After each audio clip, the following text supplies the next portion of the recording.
신약 192쪽입니다. 사도행전 4장 1절부터 12절 함께 읽겠습니다. 사도들이 백성에게 말할 때에 제사장들과 성전 맡은 자와 사두개인들이 이르러 예수 안에 죽은 자의 부활이 있다고 백성을 가르치고 전함을 싫어하여 그들을 잡음에 날이 이미 저물었으므로 이튿날까지 가두었으나 말씀을 들은 사람 중에 믿는 자가 많으니 남자의 수가 약 5천이나 되었더라.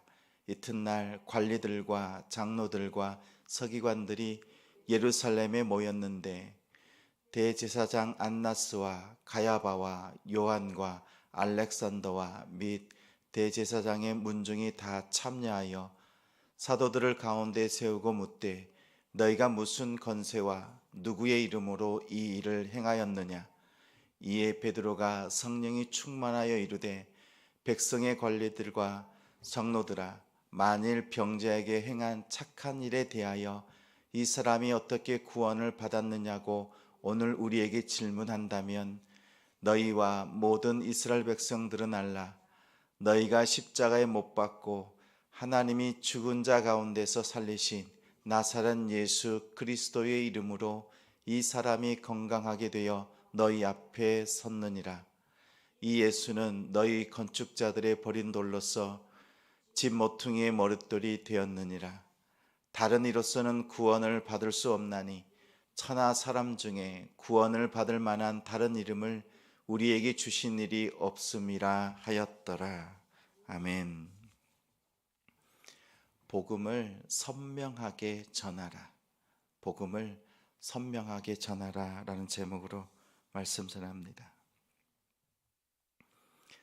사람들과 대화를 해보면 말이 분명한 사람이 있습니다.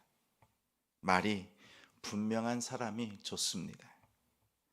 결론을 먼저 말합니다. 전하고자 하는 내용이 간결합니다. 핵심적인 내용을 짧게 전합니다.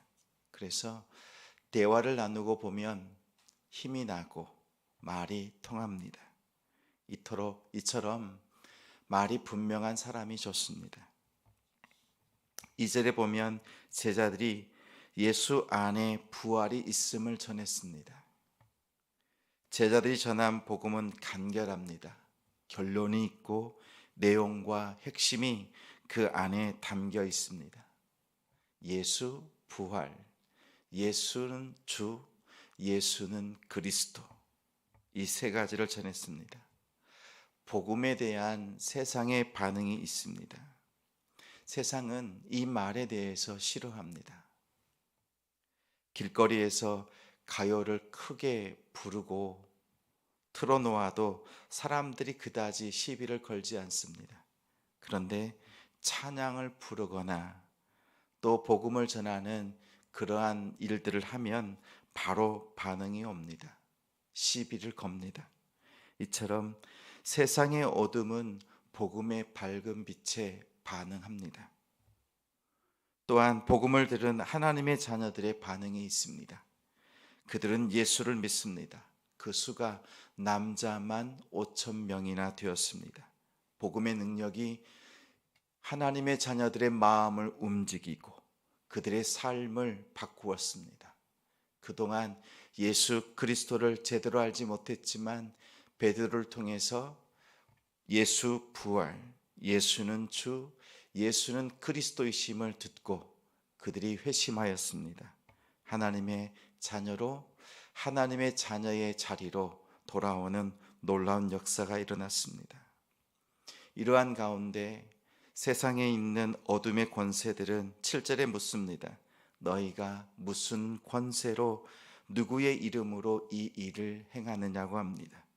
마태복음 21장에도 예수님께서 권세를 행하실 때 그들은 똑같이 물었습니다. 누구의 권세냐, 누구의 권위냐라고 물었습니다. 이렇게 묻는 그들의 질문 안에는 지금 너희들이 하고 있는 일이 옳은 것이 아니라 악하다라는 뜻을 담고 있습니다. 무슨 악한 일을 한 것처럼 공격적으로 질문했습니다. 이에 베드로가 전 같으면 힘으로 어떻게 해보려고 했을 것입니다. 8절에 보니 베드로에게 성령이 충만합니다. 성령이 충만하여 그들의 공격적인 말을 이렇게 받았습니다. 병자에게 행한 착한 일에 대해서 너희가 질문하는 것이냐? 이렇게 물었습니다. 공격적으로 나오자 오히려 그 일을 하나님이 행하신 착한 일로 바꾸었습니다. 즉 너희가 악하게 시비거리로 삼고 있는 이 일이 얼마나 착한 일인 줄 아느냐? 하나님께서 행하신 선하신 일로 분명하게 말했습니다. 이어서 이 사람이 어떻게 구원을 받았는지 너희가 궁금해서 질문한 것이라면, 다시 말하면 7절의 질문을 8절에서 아예 새롭게 받아들였습니다. 베드로는 제사장들과 사두개인들의 시기와 분쟁거리, 이러한 질문으로 받지 않고 성령이 충만하여 복음 전할 기회로 삼았습니다. 악한 일을 보는 시선을 착한 일로, 하나님께서 행하신 일로 바라보도록 바꾸었고, 이어서 복음을 선명하게 전했습니다. 10절, 11절, 12절 말씀을 함께 한 번 더 읽겠습니다. 너희와 모든 이 이스라엘 백성들은 알라. 너희가 십자가에 못 박고 하나님이 죽은 자 가운데서 살리신 나사렛 예수 그리스도의 이름으로 이 사람이 건강하게 되어 너희 앞에 섰느니라. 이 예수는 너희 건축자들의 버린 돌로서 집 모퉁이의 머릿돌이 되었느니라. 다른 이로서는 구원을 받을 수 없나니 천하 사람 중에 구원을 받을 만한 다른 이름을 우리에게 주신 일이 없음이라 하였더라. 아멘. 베드로가 전한 복음은 분명합니다. 너희가 십자가에 못 박고 하나님께서 죽은 자 가운데서 다시 살리신 분, 너희가 죽였으나 하나님께서 다시 살리셨다. 다시 말하면 너희 죄 때문에 예수 그리스도께서 죽으셨으나 하나님께서는 너희의 의로움을 위해서 다시 살리신 예수 그리스도라고 합니다. 그 이름이 이 사람을 건강하게 하였다. 조금 유념해서 볼 부분이 있습니다. 나사렛 예수가 살렸다가 아니라 나사렛 예수 그리스도의 이름의 능력이, 그 이름이 살렸다고 합니다. 사도행전에 보면 예수님은 제자들 곁에 없지만 제자들과 함께 하십니다. 함께 하실 때 제자들이 한결같이 증거하는 것이 이것입니다.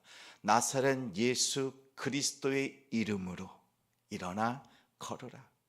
나사렛 예수 그리스도의 이름으로. 예수님께서 요한복음 14장에 말씀하십니다. 내 이름으로 무엇을 구하든지 내가 시행하리라. 제자들에게 주셨던 강력한 도구입니다.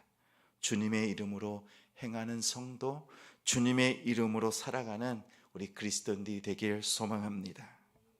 11절에 보면 건축자들의 버린 돌이라고 합니다. 돌을 다루는 데 있어서 전문가는 예수님이십니다. 또한 이 돌을 다루는 사람들은 전문가입니다. 진짜임에도 불구하고 가짜로 판별한 어리석은 전문가들입니다.